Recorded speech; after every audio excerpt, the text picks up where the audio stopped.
안녕하세요, 이강호 목사입니다. 이번 주는 예레미야 1장부터 5장까지 그리고 에스겔 1장부터 12장까지가 이번 주의 통독 범위입니다. 예레미야 예가는 히브리어로 에카, 슬프다 라는 제목을 가지고 있습니다.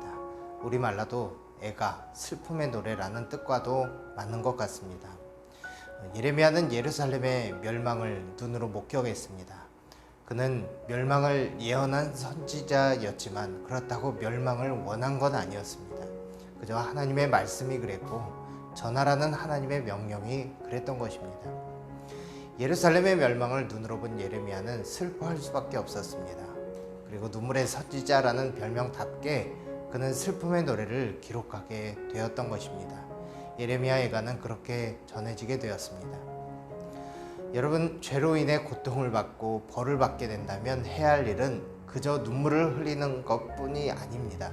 회개의 기본은 먼저 잘못을 인정하는 데에 있습니다. 그냥 슬퍼하고 아파하기만 하는 것은 벌을 받게 되는 목적을 상실하는 것입니다. 예레미야는 애가를 통해 아파하기도 하고 고통을 하나님께 호소하기도 하지만 그와 동시에 멸망한 자신의 조국의 죄악을 인정하기도 합니다. 예레미야 애가 곳곳에 그러한 고백이 들어있습니다. 일부 보게 되면 1장 14절 내 죄악의 멍에를 그의 손으로 묶고 얽어 내 목에 올리사 내 힘을 피곤하게 하셨으며 내가 감당할 수 없는 자의 손에 주께서 나를 넘기셨도다.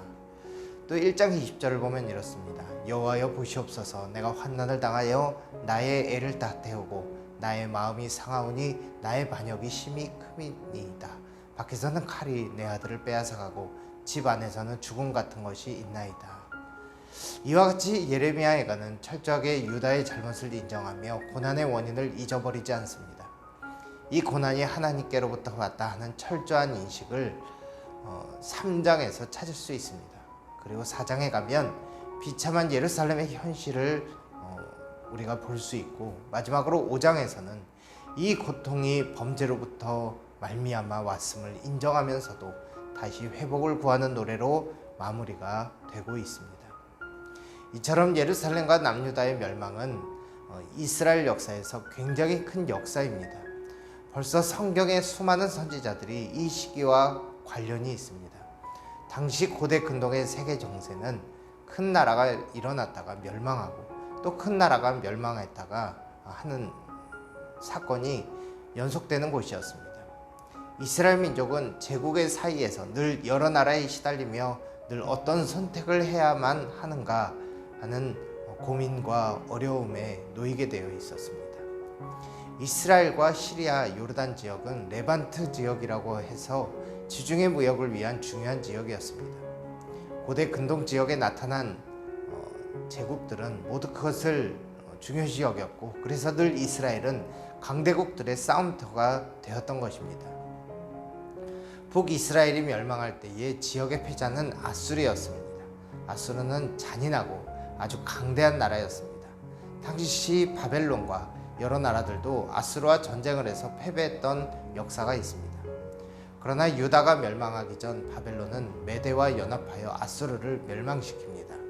그리고 유명한 느부갓네살 2세는 이 레반트 지역, 이스라엘 지역을 놓고 애굽과 전쟁을 하게 됩니다. 초기에는 바벨론이 우세했으나 바벨론은 여러 지역과 전쟁 중이었으므로 지역을 애굽에게 빼앗기기도 하고 그리고 다시 정복하기도 하는 과정이 여러 차례 반복됩니다. 아까도 말씀드렸듯이 이 레반트 지역, 주로 이스라엘 지역이 되는 이곳은 중개무역과 해상의 통로이기에 중요한 지역이므로 애굽과 바벨론이 계속해서 전쟁을 하게 되는 것입니다. 결국 이 과정 속에서 유다는 멸망하게 됩니다. 바벨론은 이 지역이 중요했지만 그렇다고 이 지역의 모든 것을 바치지는 않았습니다. 그 지역을 정복한 이후에 바벨론의 도시 건설에 많은 이 포로와 역량을 투입합니다. 그 지역이 유프라테스 강과 티그리스 강 사이에 있는 곳입니다. 에스겔이 부름받은 그발강은 아마도 이 건설과 연관되어 보입니다. 바벨론 근처의 운하를 건설하는 공사에 각 지역에서 끌려간 포로들이 동원된 것이지요. 포로로 잡혀간 유다 백성들과 에스겔은 이스라엘과 아주 먼 곳에 위치해 있는 이곳 그발강까지 끌려왔던 것입니다. 에스겔은 그곳에서 하나님의 부르심을 받지요. 에스겔은 바벨론 군대가 자신의 나라를 침공하고 수많은 사람들과 함께 포로가 되어 끌려온 곳에서 자신이 경험해보지 못했던 엄청난 대규모의 공사를 하는 장면을 보게 되었을 것입니다. 바벨론 제국의 엄청남을 보게 되는 순간이죠. 그러나 그는 그발강가 세계사의 길이 남을 바벨론이라는 나라가 이 자신의 그 엄청난 공사를 하는 눈이 돌아갈 만한 그런 상황 속에서 하나님의 환상을 보게 됩니다.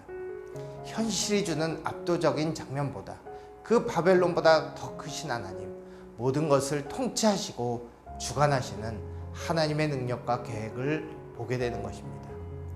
바벨론은 분명히 크고 강대한 나라입니다.